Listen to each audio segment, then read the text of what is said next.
Hi everyone, let me use this opportunity to share with you some use cases of chaos engineering and business resilience. Before moving to it, let me introduce myself. I'm Rishabh Jindal, Product Manager at Cavisson. I bring on table 6 plus years of experience in product management and have managed various IT products, especially from the domain of performance testing and monitoring. I'm MBA from MDA Gurgaon and have done further studies from Columbia Business School, New York. So now coming to chaos engineering.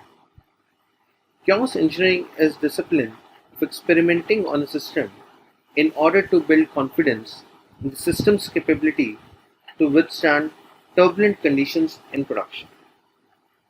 We at Cavisson believe in testing proactively instead of waiting for an outage by injecting something harmful to build immunity of the system.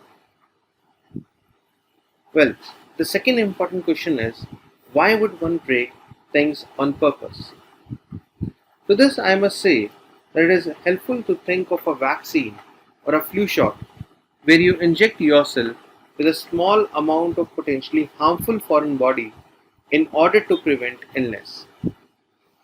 Chaos engineering is a tool we use to build such immunity in a technical systems by injecting harm like latency, CPU failure, or network installer in order to find and mitigate potential weakness. This also reminds me of Chanakya Niti. He used to give small doses of poison to Chandragupta Maurya to increase his immunity against poison. As per Chanakya, immunity is a state of resistance of an organism to invading biotic or abiotic viruses and their harmful effects. When we talk about applications, immunity becomes a state of readiness for an application to the unpredicted attacks on servers, networks, and different resources. In these unavoidable circumstances, we are taking utmost care of our own and our family members by staying and working from home. But to immune our application, which in fact have exposed themselves more than ever before, we need chaos engineering. Now to answer why do we need chaos engineering, I may ask you, how confident are we in forcibly breaking something in production? For example, stopping the server in production when there is heavy traffic. Well, we all are afraid of stopping something in production because we don't know what it will break as we have never simulated the scenario earlier. Chaos engineering makes business continuity planning and disaster recovery real. The concepts of business continuity planning and disaster recovery have been around for decades to ensure a business can continue to operate during unforeseen events or failures, such as natural disasters or any other emergency. Now let me introduce Cavisson's expertise in chaos engineering. The answer to this is Netivot. Netivot helps in injecting fault in the application's infrastructure layer either in the production environment or in the pre-production environment. This further impacts various metrics of the application which can be observed in the monitoring capability of Netivot. This process helps our client to identify the fault tolerance capacity of their application.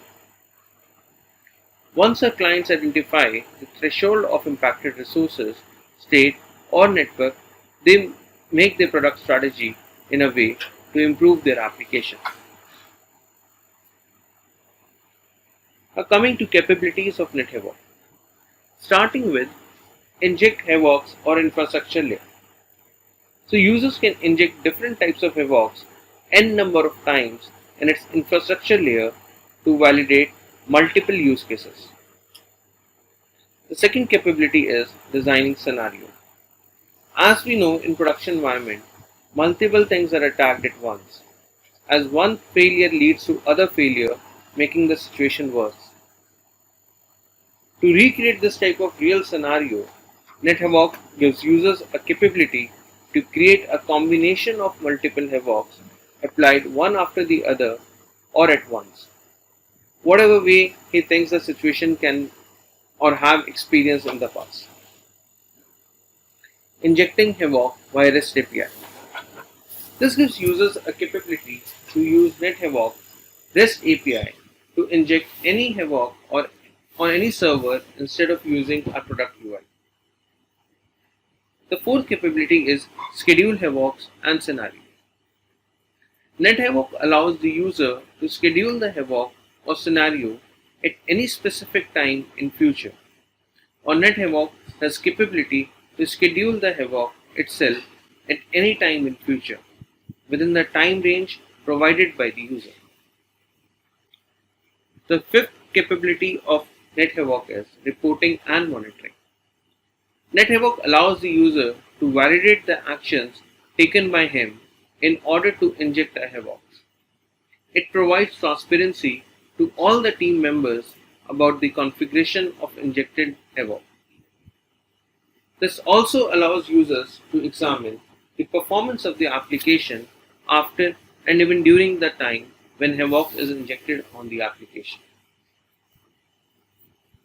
So NetHavoc have three types of Havocs: Starve application, state change, network assault. Starve application is further having four different types of Havocs, starting with CPU burst. By this, user targets CPU cores and CPU percentage on the server or host. In this Havoc, the CPU load percentage or CPU cores will be consumed for the specific time period as per user's strategy. This means user can do both. Either fill the core, that is consuming the number of cores in the CPU up to n-1, where n is the total number of cores available in the system. Or he can increase CPU load percentage, that is burn the CPU up to 99% on the mentioned servers. When a server CPU or CPUs are increased to or above 80 to 90% utilization, applications on the server can become sluggish or stop responding completely. When this situation occurs, you need to determine which process is monopolizing the CPUs. There might be multiple processes running on the server, due to which it causes an increase in CPU consumption. This is one of the basic but still an important resource Havoc, as increase of CPU consumption leads to Java garbage collection. The second Starve application Havoc is disk swindle. This Havoc fills up the disk on the server by writing files on disk to fill it to a specific percentage. In this Havoc, the disk space is filled as per user strategy for the time defined by him. The third Starve application Havoc is I/O shooter.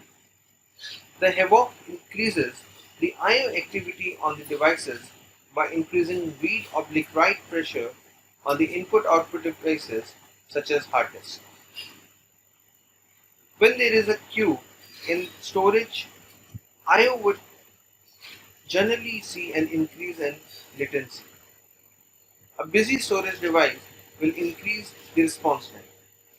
As you keep adding more workload with existing I/O bottlenecks, the response time will increase further. Fourth Starve application Havoc is memory outlet. This increases RAM utilization by allocating a specific amount of RAM.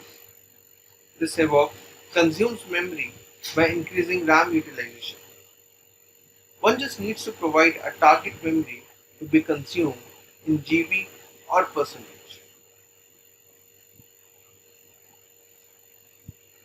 Now let's talk about the next type of Havoc, which is state change. The first state change Havoc is abort application. This Havoc aborts the application by process name or ID and kills the specified process, which can be used to simulate application or dependency crashes.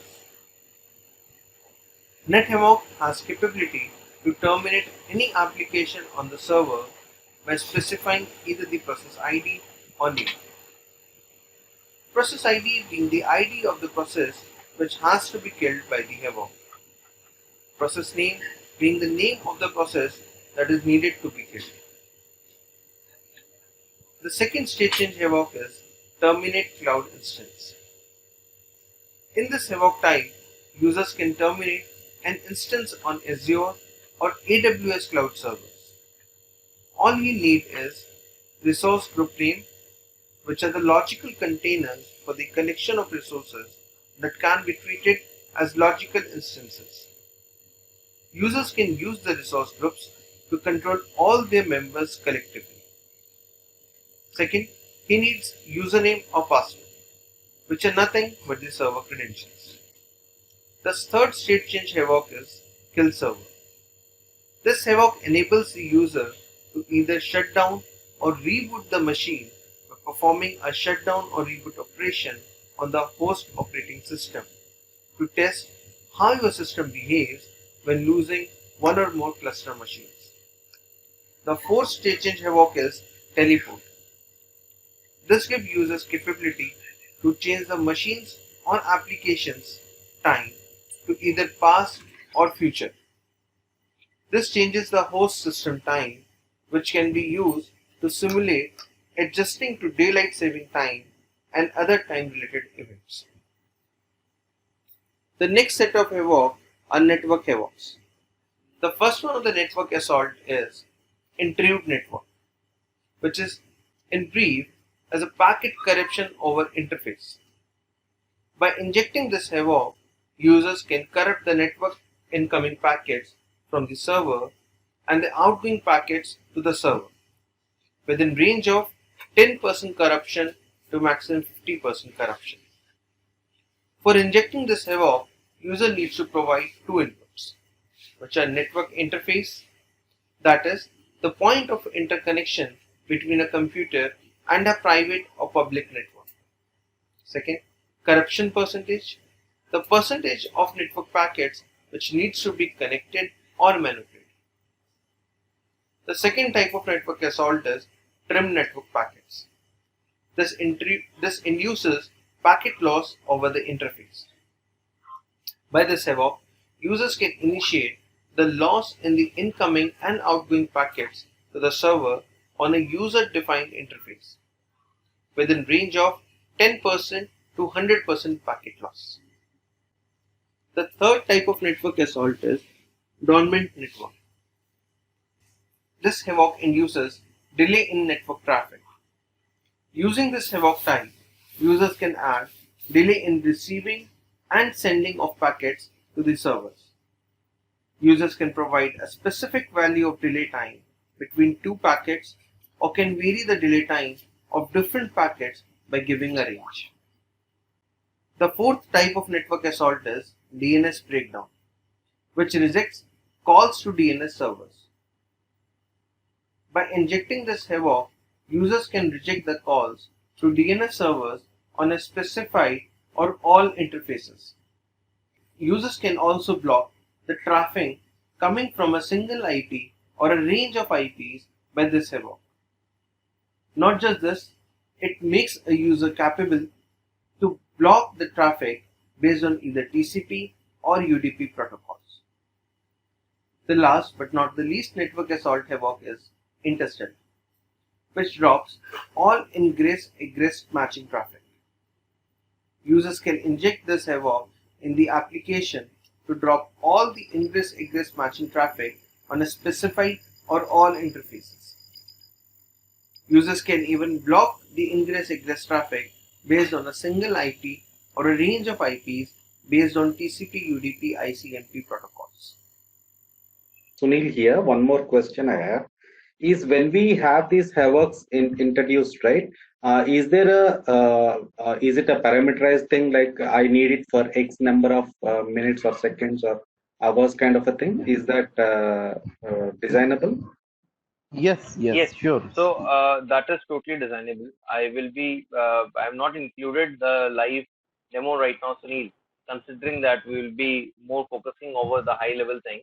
I've not Okay. included those parts, but yes, I will be telling that in major, like what we can do is for any of the Havoc, we can schedule that for at what time we want to schedule it. In fact, when you say that the time period, we have that is one of a USP which I'll be covering in I think my second or the third last slide. That it's we just not give the time range. We in fact give you option that if you want to, let's say, take some consumption of a CPU to 80% from 20% for around 15 minutes, then you can Mm. even design that from 20 to 80 it will shoot up in, let's say, 5 minutes, and Okay. then for the 5 minutes it can be stable there for on 80%, and then Means it will it is come a down ramp from up 80 type to of thing. normal. Yeah, ramp Okay. up duration and stable. So that all we give an option. That's a again one of the USP of ours, that it's not just the time range. You can even Okay. design there. Sure. Okay. Yeah. So Prashant, we have made a note of your doubt, and definitely we will be discussing offline. I mean Weber, and we'll be sharing some solution to this. That either we have this or we have in our roadmap. We'll be giving an update on that. Please go ahead. Yeah. Yeah. Okay. So moving ahead to design scenario. Uh, okay. So scenario is a run through sequence of attacks where user needs to define the name, description, and theory. So scenarios can be used to recreate an outage which have impacted your system in the past, or it can automate a sequence of attacks to iteratively grow the blast radius of chaos engineering experiment. After each run of the scenario, the user can easily record the observation as well as edit the scenario to expand the blast radius and magnitude to iterate the experiment. Here we have given an option to a user to input some description, like you can see name, description, and theory. So name is like a name of the scenario, but the description here, it just helps a user and his team to write and save services he's testing, use cases for the scenario, or when not the scenario to be used or cannot be used. That all you can mention the description. And for the theory part, you can also input, like for the theory, uh, which can be useful to record and validate expected behavior and assumptions about the system to see how actual behavior may differ from what is expected. So those expected outcomes can be mentioned here. A description can be given. This is like the main agenda of giving this option is that, let's say I have designed this scenario today, and coming after 2 months back when I'm looking all the available scenarios I have, and in my mind I have a scenario to design, I can just high level, I can review the description and the theory, and I can see if this can work for my current requirements. In fact, instead of designing a new scenario, I can rerun this scenario and see the output. So for that ease, we have given this option of description and theory. Moving ahead, we offer two types of scenario. Again, this is like one of the USP we have. One with single or same type of evoke added in a sequence, and second with multiple type of evokes added one after another or simultaneously. So firstly, let me cover single evoke type scenario. So same type of evoke can be added in the scenario one after the other with a delay of 5 seconds or more. The idea behind this is to plan multiple ramp ups and ramp down of evoke. For example, in real-time scenario, when any component of an application is impacted, we see, like, generally we see two possibilities. The first one being the impact on that component fluctuates for some time before getting back to normal. If this is the case and we want to simulate the same, then we need a single Havoc type scenario which will make the user capable to simulate a situation where he can inject the same Havoc multiple times with different thresholds for different time periods and with gaps of few seconds or minutes between these Havocs. This will help him to recreate the exact situation of the past or even test a worse situation than that. The second possibility is that when a component is impacted, it may further impact other components of the application, creating a very chaotic situation. Well, the irony is that this happens most of the time with the application, And to simulate this scenario, we have multiple Havoc type scenario. Well, as I said before, this happens to be a USP, and we believe that without this capability, any chaos engineering tool is totally incomplete. Not just this, we allow the user to add different Havocs at the same time instead of one after the other. To make it technically possible, we have designed the Havoc delay in two ways. First being delay from start. In this case, when a user can inject multiple types of Havoc at the same time in the application, which will validate all use cases of attack impacting multiple components of the application simultaneously. To validate the use case where one component gets back to normal after facing a severe attack, but another component gets impacted, we have a second type of delay, which is delay from previous. In this type of delay setting, another Havoc will be triggered after the completion of previous Havoc. So to summarize the scenario in brief, I will say the major and the most important advantage we get is that different types of Havocs can be triggered at the same time while designing a scenario. As I just said earlier, this happens to be one of the most important settings as any scenario is just incomplete without a capability of triggering multiple Havocs at the same time. I'm glad that our engineering team made this possible, and we are the first and the only product in the market to offer this. We give user capability to categorize all the scenarios in three parts. First one being available scenarios. This is a list of all active scenarios which have been designed by a team of users till date. It displays all the available scenarios present in the TR which are either configured, scheduled, or executed. The second is drafts. While designing a new scenario, a user can save it as draft, which enables his teammate to review or make some required changes in it before injecting it on an application. The third is archive. So if a particular scenario is no more active from a long period of time, let's say 1 month, then that will be archived, which will make the GUI user friendly. Even if a user can, even if a user can archive a scenario which he does not want to delete, but feels will be used after a longer period of time. Also, user can restore the archive scenarios or permanently delete it from the archive tab. Coming to the reporting part.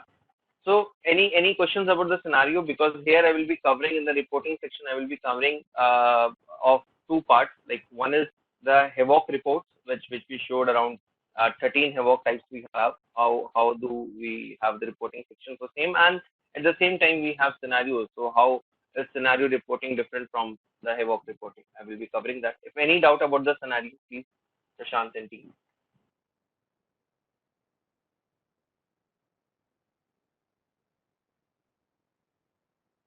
Okay, so let me just continue from here, and if any doubt, we can take it at last. Yeah, please go ahead. So, I mean, how much proficiency we need? If you look at any Cavisson, Netstorm, and all that stuff, a lot of scripting is involved and all that. Okay, or a performance center for that matter. But to Right. design these scenarios, how much you need to be well versed with? It's all Well, UI. if you If you give know, me that should be good enough. if you give me 15 minutes more, I will make you capable enough of designing a scenario. So Yeah, that's that's excellent. easy. That Havoc is Prashant.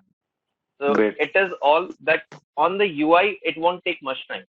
The idea is that for designing any scenario, the picture in your mind should be clear that what exactly do you want to do, what is the hypothesis, what is the expected outcome. So once that is clear, then designing a scenario by UI and getting and that injected in the application will not take much time. Got it. Okay. Okay, yeah. So coming to the reporting part. Uh, so report consists of two sections, as I just said: Havoc reports and scenario reports. The reporting section displays, though, in the Havoc reports, when I talk about the reporting section displays the status of the Havoc, that is either the Havoc is configured or scheduled or running or complete.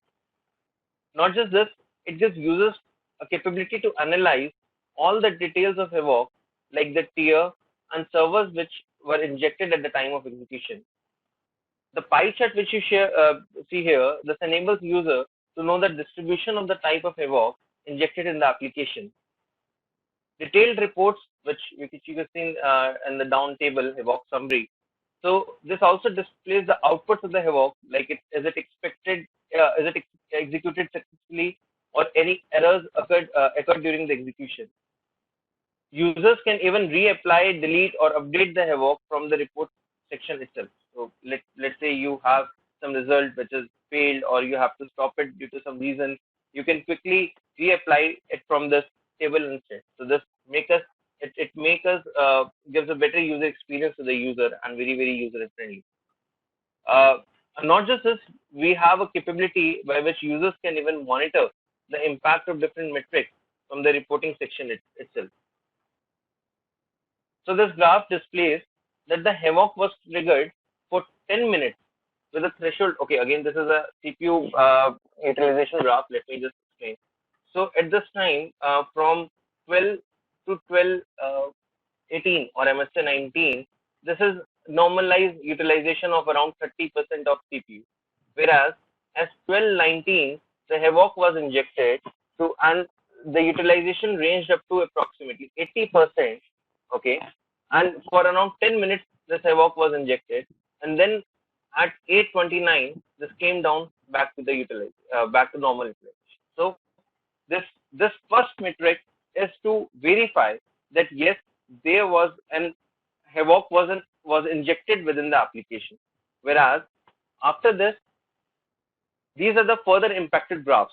Okay, so not just the above one, users can further look at all the impacted metrics after injecting the Havoc with the users of agents deployed in the environment. So further moving to the scenario report. This section displays brief info about the scenarios, reported numbers of execution, status of the Havoc within scenarios, last run duration, date or time, and the user who last initiated the scenario. So like this lists down the last four types of Havocs which were run recently. With that, it also tells that this scenario have been executed twice. This have been executed 4 times, twice, or 5 times. And at the same time, you can just, so this is a running scenario as of now. You can stop it from here, or you can rerun any of the other scenarios from here itself. In fact, you can further drill down any of this report, and on further drilling down the scenario report, each scenario execution, this report will show that how each scenario execution contains the complete table details, like total number of execution of one scenario, number of Havocs in one execution, status of each Havoc in the scenario. Yeah. From here, user can even track output of the scenario and further leverage the monitoring section to understand the impact of various metrics on the scenario.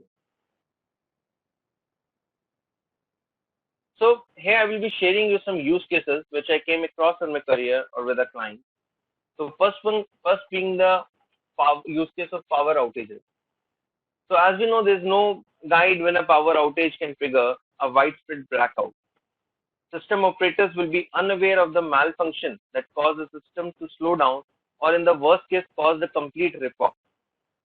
So this led to a condition where the failure deprived of both audio and visuals alert for important changes in the system state. Chaos engineering helps to test monitoring tools, metrics, dashboards, alerts, and thresholds on event-specific triggers such as this. So injecting chaos in a controlled way will lead to building resilient systems. So the second use case here is uh, run chaos experiment in logistics operation. Well, this is like one of the interesting one because during this happened the season back during a festive season like Diwali. Traffic loads impact the user service level objective. We all know that how much orders we have on traffic, and the complete ecosystem have high demand, whether it's production companies, whether it's e-commerce applications, or it's a logistics business. Everyone have a very high demand at that time. So if they were if they were going to be confident, so this is about that how in a logistics organization this will work. So if they are going to be confident and the systems would be stable during the peak traffic, then it should be tested well before. Uh, there was a strong business case for chaos engineering as a potential solution because it gives teams the ability to test for real world outage scenarios and also gives the business confidence in production system resilience. Building, like sometimes people think of building their own tool, but that would take away from their existing feature roadmap, and they wanted to. So this is again one of our clients. So I'm sometimes going to that part. So they wanted to begin their chaos engineering journey as quickly as possible. So the requirements for rigorous safety and security quickly ruled out open source options as the current offerings lack security features and support. So diagnosing the SLO issues in the previous years took hours. This made users look ahead to using an expert in chaos engineering to improve time to diagnose of the system to less than 5 minutes by testing and tuning logging, monitoring, and traceability. So we now expect zero incidents during the next festive season, and I really touch wood on that because we all know that how Corona has even impacted the sales and everything this season. Let's see what we are up to in next festive season. So the third use case uh, happens to be a situation when the client monitoring data at production environment says that their average CPU usage is 70%, and they were happy enough thinking that they still have a scope of 30% before any red alarm. But when during POC, we decided to help them identify the tolerance capacity of their application, it happens to be only 85% average CPU usage. Unknown to this threshold limit, they were standing on the verge of facing heavy consequences if the traffic on the application had increased by a few percent. As we know, knowledge brings power to make wise decisions. Netivot is capable of making you more knowledgeable and capable of safeguarding your application for unpredictable circumstances. I suggest you look ahead to find which resource of your application need a backup plan, or which state you are not ready for, or which network assault is about to happen on the application when you're sleeping tonight. So before moving to Q&A, let me once again highlight those USPs which makes us unique and a product and out of the box product today in the market. The first one being the Havoc injection mode. Okay. So as mentioned briefly before, that we have three types of mode for injecting a Havoc when on Ask Sunny. Which the first one being is current. In current Havoc automatically gets injected on the current system date and time when the user is applying the Havoc. Second injection mode we have is specific, in which the user can define the start time as per his plan, and the Havoc will automatically be injected at the same time. Well, the only condition for this is that the time needs to be in future. The third mode we have is random. The user just provide a time range between which he wants to inject the Havoc. For example, uh, like he wants to inject a Havoc between 2 a.m. to 6 a.m. and he don't want to specify some particular time. He wants to have a random injection of the Havoc. Okay, so this NetHavoc has capability to automatically inject the Havoc at any time within the set time range without informing the user beforehand. This helps in creating the real use case and helps the user to know the readiness of organization by checking how spontaneous they are in dealing with any unpredicted crisis if it occurs in future. So this is we don't just make capable of testing the application, but even the readiness of the organization to handle a crisis. So the second USP comes is evoke duration. So like you might be thinking, what is a USP in giving duration? Let me tell which I recently covered in short to answer Sunil. That we are different by just taking an example to explain that. So let's say we want to inject CPU burst to 80% from usage of 20% for 30 minutes. So now that is what every product will give you, but we allow our users to plan this and how much time are they willing to increase the CPU burst from 20% to 80%. This feature in our product UI is called shoot up. Uh, And similarly, we even allow user to plan that in how much time they are willing to get it back to normal from 80% to 20%. And this feature is called tumble. And the rest is a stable time for the Havoc to be at 80% constantly. So the third type of USP we have is multiple type of Havocs can be added in scenario. As mentioned above, we allow the user to inject multiple types of Havocs at the same time. One of the very important ones, and luckily we have it. The fourth USP is delay from start, which is that Havoc will trigger during the execution of previous Havoc after the selecting delay time from the beginning of scenario. As explained earlier, this is again a must-to-have feature as this gives you power to design a scenario seamlessly. The fifth USP is save as draft. So this features enable users to work combinedly as a team while designing a scenario, as one can save a scenario as draft and he or someone else from the team at any other point of time can access it to continue working on it from where the first user have just left. The sixth, again a very important one, USP is monitoring. So monitoring being one of the most important USP as having this capability enables our users to examine the performance of an application before and even after the injection of Havoc without being dependent on any third-party tool. This is very important as if the user is not able to find what has happened in the system or how the application is being impacted on injecting any type of Havoc or scenario. What is the use of injecting an Havoc?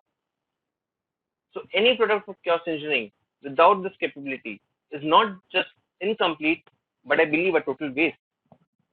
Due to Cavisson's capabilities and a wide product suite, we are able to have this capability along with Netivot. So as Prashant said, that how fast we can do this, so I would say it's just about having fun. You just need to create a hypothesis, measure the impact, have a rollback plan, go fix it, and just have fun. So here I will end my session, and I will request that please, I'm open to have any Q&As from you. Thank you, Hi, Rishabh. This this is is Sunil here. Shaudria here. Sunil, please go ahead. I'll ask.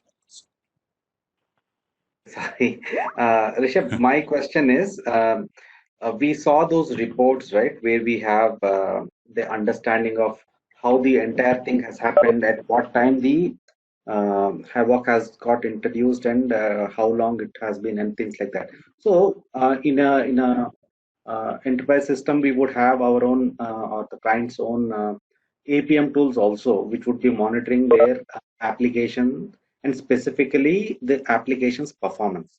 Now, is there any way that Right. this tool gets integrated to APMs or gives a outcome or output that can be reutilized elsewhere? Yes, Sunil. So to answer this, I must say that as you know, the Cavisson have a big predictive with both testing and monitoring tools. So we have already integrated our Netivot with net diagnostic monitoring. Net diagnostic is again one of our tools for monitoring, and uh, those, in fact, having those capabilities enable us to give the monitoring capabilities within Netivot. So yes, any outcome here can be used within our can be used within our other products to work ahead and to use them and learn from these learn from these results and take a decision ahead.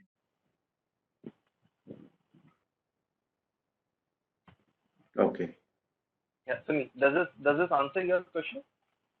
I had a continuation to that. So apart from the monitoring application that your product provides, to any other standard monitoring products that we have in the market, right? Like let's say we have a Dynatrace, or for example any other like App Dynamics. So can we look at? I mean, does this product have that capability to bring these two together and give me a Uh-huh. overlaid kind of a picture? Well, see, as of now, if I talk about, we have a mindset of having our own tools, working on different environments and integrating them with each other. But if at the same time, if we have any specific requirement from a client, then definitely we can look towards it. We can have a discussion with the management and see that how we can take it as a product and how good it will be for our product to integrate with different tools. So that can be really upon. But as of now, I will say that we give the integration possibility with our own tools only. Okay. Okay. Got it. So this Thank Netivot, as Prashant and all know that we are giving you training. This as of now is again the part of Net Diagnostic, which is a monitoring tool, and also NetStorm, which is a testing tool. So the capabilities of Netivot can be leveraged in any environment, in the test environment, in the production environment, and can be the outcomes can again be used in any environment by any product. But for the third party products, it's again we see it as a USP of using our own tools for showing the outcomes. But as far as it is concerned, Sunny, we can definitely look forward to it whenever you. Okay. required. Okay. Yeah. Okay. Uh, any other questions, please? So, Shaurya here. So, just actually curious to know your solution and the coverage of for some of the use cases. Um, Mostly being actually discussed here, so it's kind of exhaustive. But coming from an experience being a part of the chaos day, one of the use cases that we've seen that so there is the kind of the broken link or the disconnection even for the APM tools or say the Google Analytics. So say I have certain servers or the infra in the production, but my the links are broken basically with the APM tools or say any of the analytics like the Google Analytics. So will your solution be able to cater to those use cases where the kind of link broken or can they actually qualify to the change of states? Yeah. So what exactly are you looking from Netivot in this? Shaurya, can you highlight that part? What are the expectations from Netivot in that case? Yeah, so if your link is broken or your Mhm, analytics tool is not able to get the data what is required, then mhm, there will be a certain impact to the business. So, mhm. just trying to understand whether this solution can test and give a report out of that. So, is that Okay. something like a use case that So that can be tested so or? Hmm. yeah, yeah, sure. Yeah. So as of now, what best I can understand from the users, I think we can do it. But uh, let I won't be just not just blunt and say that we can do it. Let's if it is specific use case, what we can do is that we can discuss one-on-one. We can take the complete details from you, try and test it, and then give you a, concrete answer on it. Will that be Okay, right, Shaurya? sure, sure, Yeah. right. Yeah, From I from thought. from my understanding of the use case and the product, I believe we can do this. Not have tested it, but definitely can do. We can connect one-on-one on this and we can take it forward. Another question I actually had is this is a similar line to what Prashant was asking. There was one scenario Mhm, or the use case we have seen, say there are such certain threads are assigned to an application server or a series of application server. And say I have five batch jobs or the cron jobs to run. Now my first batch is so heavy, it is consuming all the threads. And all my last mhm, four of the batches are actually waiting in the queue. So mhm. those kind of Yes, utilization of this all the this threads can be done. and keeping the other in the stuck Yes, state or the waiting state. So something like that is yes, we yes, can. yes. Oh, Sure. This can be created. This we have already tested. This can be done. mhm. Yeah. Okay. Yeah, thanks. Yeah. So one last thing, Rishabh. Yeah, maybe I have to club this into three. So if client already has a tool stack, can you only go with NetHavoc? Is that a possibility? Uh, well, I have to check with that, Prashant, but I believe that can be done. But again, as Shashank have mentioned earlier, also I am the product manager, and about the sales and marketing part, Shashank takes care of that part. I cannot give you a confirm answer on this before Shashank's decision. Okay. Okay. No, But the yes, I reason believe there the should not be a reason. problem. Okay, I got you. But you can come back on that because see, at the end of the day, we all go to the customers and then do some sort of a sales pitch, even though we are from a delivery point of view. But we need to Mhm. understand how the solution plays. Okay, and whether it is easily integratable with any of the APM tools or any of the other tools available in the market. It cannot be all of a sudden one day customer can say, "Hey, okay, I will decommission the performance center, and now I'll go with all the NetStorm, net diagnostic, and whatnot, all the tools." Okay, so that might Right. not be a possibility all the time.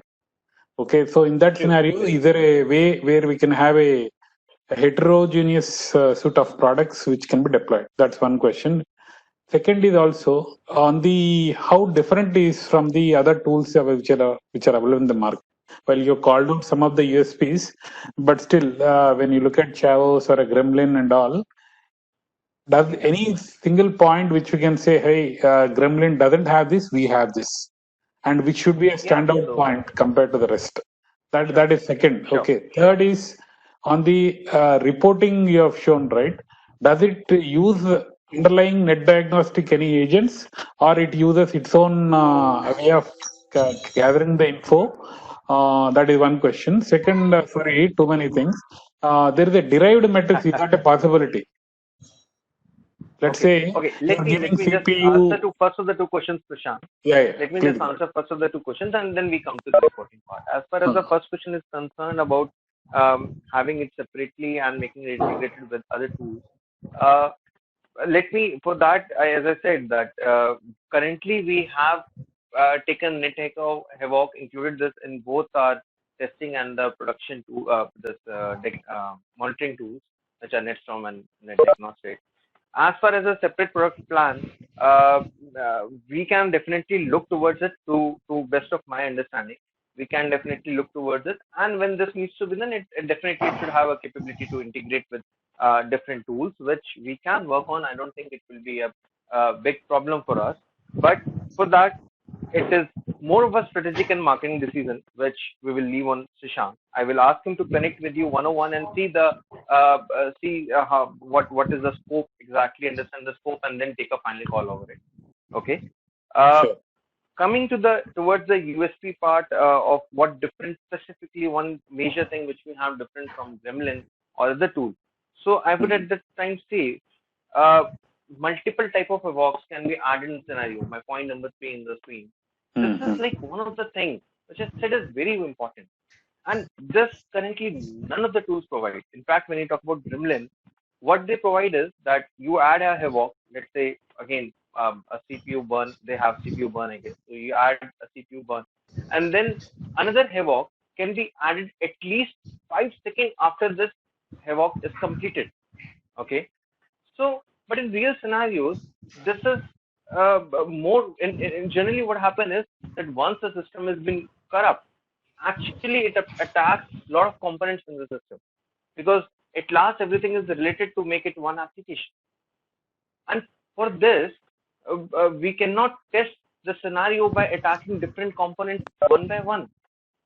And in fact, they have a limitation that if only one, let's say, you can queue CPU burn multiple times after a second.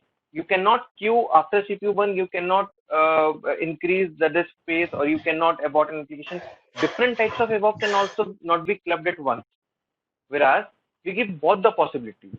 In one scenario, you can club multiple type of evokes. That is one. Second, you can even inject different type of evokes at one time. So these both are some very important USPs which we have, and really just make us stand in the market. today. Yeah, I want to add one more thing over here. One more Yeah, USP please. we have, we have both modes in our network. We can connect in both agent mode and agentless mode. We have our agent for network, we can install the agent in application server, and then we can put Havoc in that. And we have one mode like agentless mode, where we don't have to install any agent, and then we can create Havoc in the system.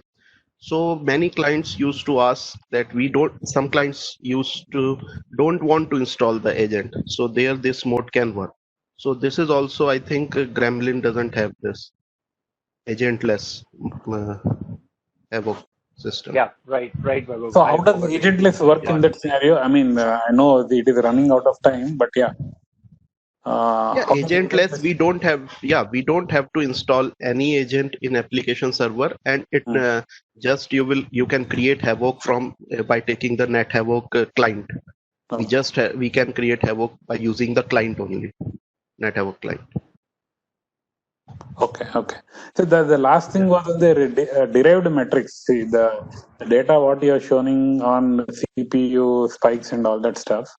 But I wanted to use that base metrics and then do some computation on top of it, and then customize certain metrics which I wanted to showcase. Whether it could be for the business or to the operations or whichever it could be. So is that a possibility on the fly? Prashant, can you please pardon? Okay, so you are showing certain base metrics, right? Okay, CPU, memory, and all that. Yeah. Mm-hmm, mm-hmm. So what I am looking at Yes. is there a possibility use the base metrics and compute certain derived metrics on the fly? Is that a possibility? Yeah, yeah. That is totally possible. So again, when I say CPU, disk, these are the components which we are attacking. Okay, and when I think you missed one of my slide where I showed one metric only where it was a CPU metric, but at the same time we have different derived metrics that there was another slide where I have shown different derived metrics from it, which because of this impact on CPU, what other metrics were impacted within that same time frame what can also be observed and can also be seen. So as I said, without this, till the time you don't know that what are the derived metrics which are being impacted because of this attack, it is waste. Well, putting injecting a havoc or injecting an attack is not useful until then, right? So yes, that is possible. Okay. Does it So answer your question, Prashant? yeah, it has. Okay, I was more interested on whether service demand and all Prashant, this stuff. Yeah. Am I audible? Vaibhav, can you hear me? Yeah. Yeah. Yeah. Vaibhav? Am I audible? Yeah. Yeah. I can hear you, Rishabh. Hello. Yeah, you are very much audible. Yeah. Okay. So thanks for the session. Unless if someone has any questions further, but please don't hesitate to ask any. Please do draft it. We can send it across to Rishabh and the rest of the Vibo also.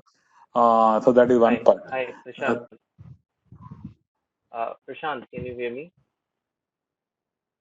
yeah, I'm able to. Shaurya, are you able to hear me? Yeah. Yes, I can Prashant, I hear you can hear both. you. Oh, okay. Good. I think Rishabh is Yes, not. I had some. Okay. So I Rishabh. guess there was some internet disturbance, and I Yeah. missed out. So, were you able to get me? I was just explaining that how we have the right metrics. I got it. So Okay. my only point was whether I can compute service demand based on the CPU data and all. Yeah, as long as that is taken care, that's good. Okay. The other point is I mean, thanks for the session. By the way, we are going to have Thank you. similar kind of a session day after tomorrow, which is on the customer experience management tools, what they have. Okay, so please do connect again back. Okay, so that we will know what these tools potentials are, and then we can accordingly take it to the clients as and when the opportunity knocks our door. Okay, so thanks for the session. Any questions further? Let us consolidate it. Yeah, thank you. Thank you. Thanks. Thank you for the Thank patience you. and keeping up with me, Yeah. Prashant Thanks. and Guru. Thanks a lot for joining. Yeah. Thank you. Bye bye. Bye bye.